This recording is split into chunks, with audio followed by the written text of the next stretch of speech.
আজ তৈরি করব আলু ভরা পরোটা। তার জন্য সামান্য পরিমাণে লবণ আর তেল দিয়ে ময়ন দিয়ে দিলাম ময়দাটাকে।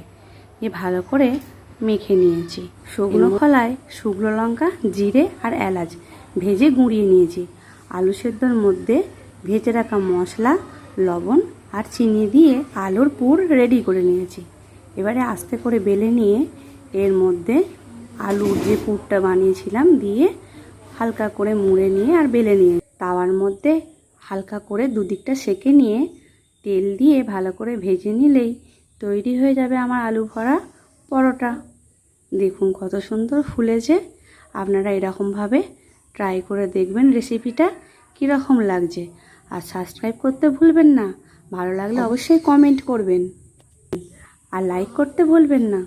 দেখুন আমার সমস্ত পরোটা ভাজা হয়ে গেছে, কতটা সফট হয়ে ভিতরে